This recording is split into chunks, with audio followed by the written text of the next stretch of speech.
Hello everyone, আশা করছি আপনারা সবাই বেশ ভালো আছেন, সুস্থ সবল আছেন। তো আজকে আমার এই ভিডিওটা সম্পূর্ণ বাংলায় হবে, যেহেতু আজকে আমি একটা আপকামিং বাংলা সিনেমার ট্রেলারের রিয়াকশন দিতে চলেছি। তো চলুন শুরু করা যাক। তো আমি হলাম শুভ্রজিৎ চক্রবর্তী। তো আজকে আমি জিতের আপকামিং সিনেমা কেউ বলে বিপ্লবী, কেউ বলে ডাকাত, এই সিনেমার ট্রেলারের আজকে রিয়াকশন দেবো, যেটা দুদিন আগে বেরিয়ে গেছে। তো এই সিনেমাকে ডিরেক্ট করছেন পথিকৃৎ বসু এবং এই সিনেমার জয়েন্ট প্রডিউসার্স জিতের কোম্পানি জিৎস ফিল্ম ওয়ার্ক আর নন্দী মুভিজ। তো এই সিনেমা হচ্ছে অনন্ত সিংহের বায়োগ্রাফি, অনন্ত সিংহের ফিকশনাল বায়োপিক।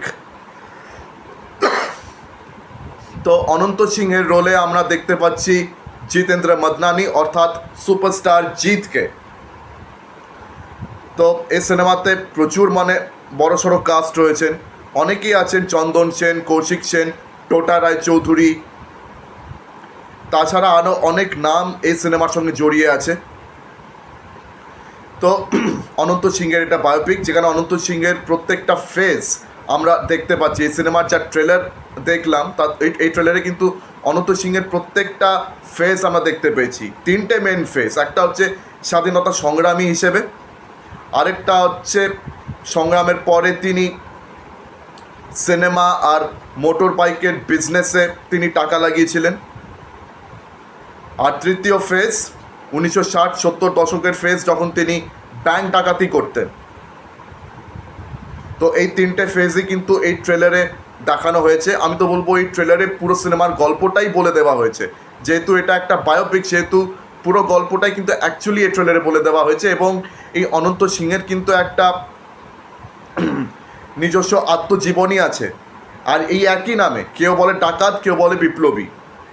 সিনেমার বেলায় শুধু বিপ্লবী আর ডাকাতটাকে আগে পরে করে দিয়েছে, নাহলে কিন্তু এই সেম নামে কিন্তু ওনার আত্মজীবনী রয়েছে। আর ট্রেলার থেকে কিছুটা বুঝলাম যে হ্যাঁ, ওনার আত্মজীবনী থেকে অনেক জিনিসপত্র কিন্তু নেওয়া হয়েছে, তবে তার সাথে একটা ফিকশনাল অ্যাঙ্গেল ঢালা হয়েছে। আমার তো জানা নেই যে ওনার ছেলেকে ছাড়ানোর এই ব্যাপার স্যাপার বা কিছু, যেটা এই ট্রেলারে দেখানো হয়েছে, এটা কতটা সত্যি আমি জানি না যদিও, তবে আমার মনে হচ্ছে এটা ফিকশনাল। যদি এটাতে কোনো বাস্তবিয়ানা থাকে, যদি এটা সত্য ঘটনা হয়ে থাকে যে ওনার ছেলেকে তিনি ছাড়ানোর চেষ্টা করেছিলেন বা এইসব, তাহলে আমাকে কমেন্ট সেকশনে অবশ্যই জানান, আপনার যদি জানা থাকে। কেন যত ইনফরমেশন পাবো ততই আমার লাভ, ততই ভালো হবে।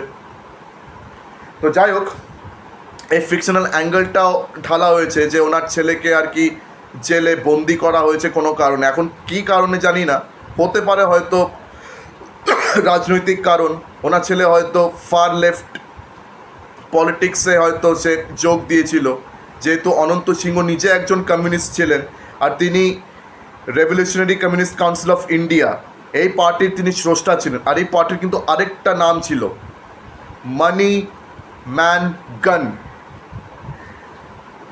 তো এই পার্টির তিনি স্রষ্টা ছিলেন। তো হতে পারে হয়তো ওনার ছেলে এই পার্টির হয়ে হয়তো কোনো রাজনীতি করছিল বা অন্য কিছু করছিল, এক্স্যাক্ট কারণটা জানা নেই। ওনার ছেলেকে অ্যারেস্ট করা হয়েছে, তো তিনি নিজের ছেলেকে ছাড়াতে এসছেন, কিন্তু কোনো পলিটিশিয়ান, কোনো পুলিশ ওকে সাহায্য করতে রাজি নয়, উল্টে তারা ওনার থেকে ঘুষ চাইছে।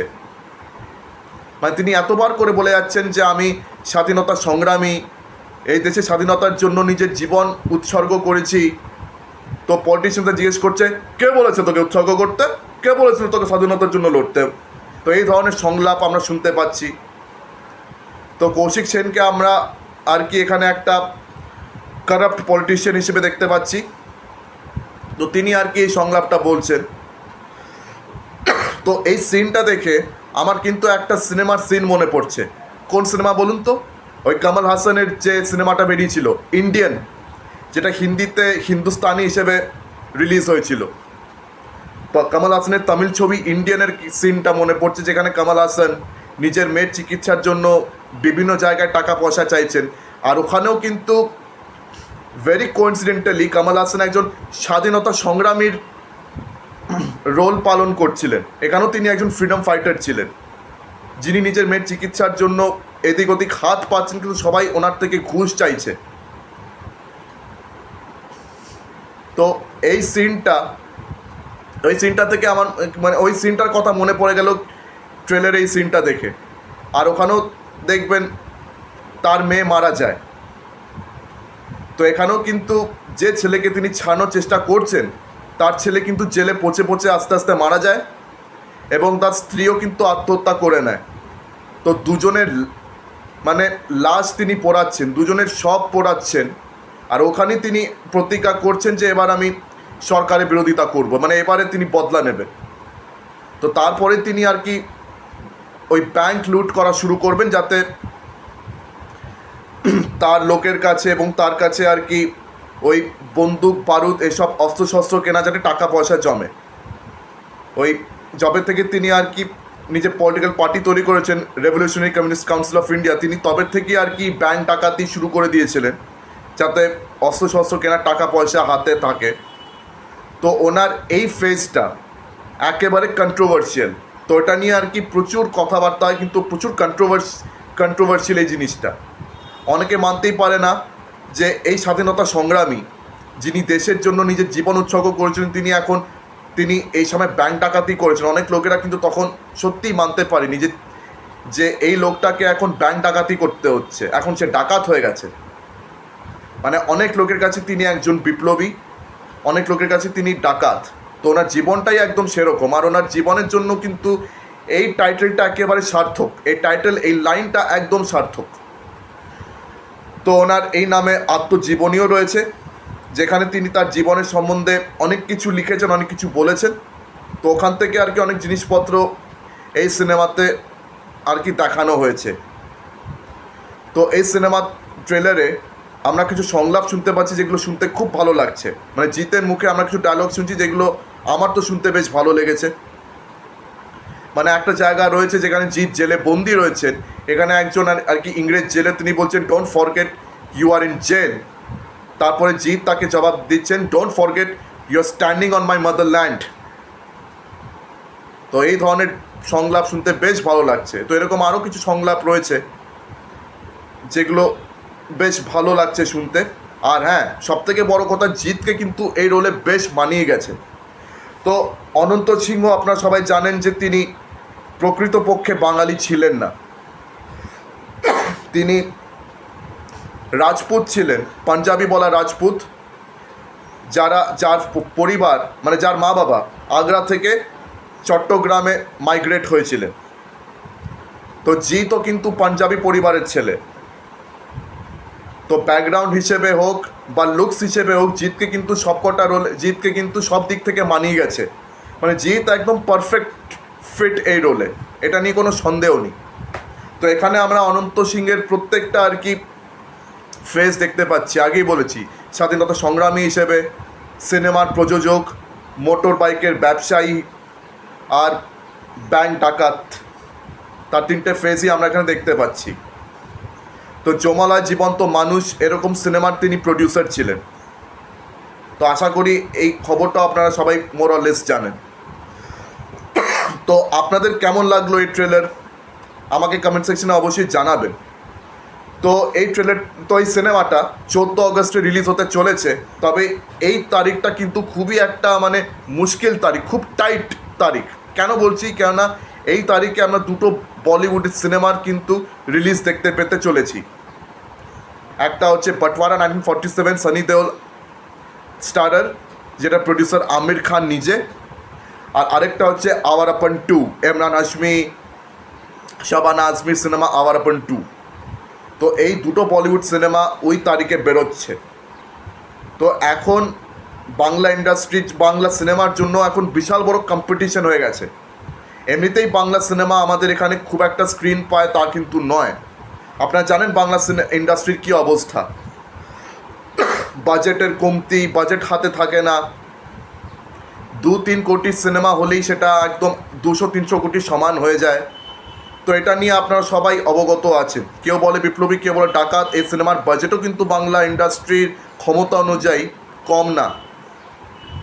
এই সিনেমার প্রডিউসার জিৎ নিজে, আর তার সঙ্গে অবশ্যই নন্দী মুভিজ রয়েছে।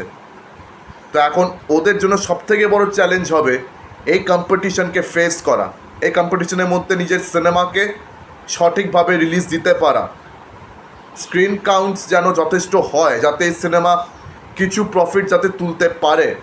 আমরা কিন্তু ইদানিং দেখছি যে অনেক কমার্শিয়াল ছবি বাংলা ইন্ডাস্ট্রিতে একেবারেই চলছে না। একদম চলছে না, আর চললেও ঠিক মতন বক্স অফিস থেকে প্রফিট উঠছে না। আর তারপরে কোনো ওটিটিতে এইসব সিনেমার আমরা দেখা সাক্ষাৎ একেবারেই পাচ্ছি না। আপনি নিজেই ভাবুন, জিতের চেঙ্গিস, দেবের খাদান, এই দেবের রঘু ডাকাত, জিতের মানুষ, তাছাড়া জিতের বুমার্যাং, এই সিনেমাগুলোর আপনারা কোথাও রিলিজ দেখতে পেয়েছেন কোনো ওটিটি প্ল্যাটফর্মে? বা টিভিতে এগুলো ফিচার করেছে? টিভিতেও এইসব সিনেমা ফিচার করেনি। তো দেবজিতের এই সব সিনেমা আটকে পড়ে আছে, এখনও এইসব সিনেমার কোনো ওটিটি প্ল্যাটফর্মে বেঁকেনি। আমরা এখনও অপেক্ষা করছি যে কবে ওটিটি প্ল্যাটফর্মে আসবে, কবে কোনো বাংলা টিভি চ্যানেলে এগুলো দেখানো হবে। আমরা এখনও অপেক্ষা করে আছি। তো এটা হতেই পারে যে জিতের এই সিনেমাটাও হয়তো এভাবেই আটকা পড়ে যাবে, হয়তো কোনো টিভি চ্যানেলে বিক্রি হবে না, বা কোনো ওটিটি চ্যানেল এই সিনেমাটা কিনতে চাইবে না। আর আমাদের বাংলা ওটিটি প্ল্যাটফর্ম যে খুব বড় আছে তা কিন্তু না। বাংলায় সবথেকে বড় মানে ওটিটি প্ল্যাটফর্ম হচ্ছে হইচই। আর হইচইয়ের যে বিশাল একেবারে প্রসার আছে, বা হইচই যে বিশাল একদম চ্যানেল, তাও নয়। বেশিরভাগই সব কম বাজেটের বাংলা সিনেমাই হইচইতে বেঁকে, মানে একটু বেশি বাজেট হয়ে গেলেই হইচইতে এইসব সিনেমা মানে বেঁকেই না, মানে হইচই এইসব সিনেমা কিনতেই চায় না। তো বাংলা ইন্ডাস্ট্রির এই অবস্থা, তার উপরে দুটো বড় বড় বলিউড সিনেমা ওই একই তারিখে বেরোচ্ছে, 14 আগস্ট। তো সেখানে কিন্তু কেউ বলে বিপ্লবী, কেউ বলে ডাকাতের বক্স অফিস মানে প্রেডিকশন, মানে বক্স অফিসের আর কি অবস্থা খুবই বাজে, মানে খুব কড়া কম্পিটিশন খাবে, এটা নিয়ে কোনো সন্দেহ নেই। তো এটার বক্স অফিস প্রসপেক্ট কিন্তু খুব একটা ভালো নয়। তো আপনাদের এই ট্রেলার নিয়ে কি মতামত? আপনাদের এই ট্রেলার কেমন লেগেছে? জিতকে এই রোলে কেমন মানিয়েছে? এবং এই সিনেমা দেখতে আপনারা কতটা ইচ্ছুক আছেন বা ইচ্ছুক নন? এই সিনেমাটা আপনারা হলে দেখবেন কি না? আমাকে সব যাবতীয় আপনাদের যা ওপিনিয়ন্স আছে আমাকে অবশ্যই কমেন্ট সেকশনে জানাতে ভুলবেন না। এবং আমি আশা করছি যে এই সিনেমার কোয়ালিটিটা ভালোই হবে। প্রতিকৃত বসু যেহেতু ডিরেক্টর, এখন এই সিনেমার কোয়ালিটি কীরকম হবে সেটা যদি ভালোভাবে জানতে হয় তাহলে 14 আগস্ট অবধি আমাদেরকে অপেক্ষা করতে হবে। আশা করছি ভালো হবে, মন্দ হবে না। সিনেমার ট্রেলারটা তো আমার ভালোই লেগেছে। তো আপনাদের এই নিয়ে কি মতামত? আপনারা এই সিনেমার জন্য কতটা এক্সাইটেড রয়েছেন আমাকে কমেন্ট সেকশনে জানতে ভুলবেন না। আর হ্যাঁ, আমার এই ভিডিও যদি আপনাদের যথাযথ লেগে থাকে, ভালো লেগে থাকে, তাহলে এই ভিডিওটা অবশ্যই লাইক করবেন, কমেন্ট সেকশন মানে বেশি বেশি করে শেয়ার করে দেবেন, আর আমার চ্যানেলটাকে অবশ্যই সাবস্ক্রাইব করতে ভুলবেন না। তো আজকের দিনের মতন বিদায় নিলাম। আপনাদের সঙ্গে আমার দেখা হবে পরবর্তী ভিডিওতে। ধন্যবাদ।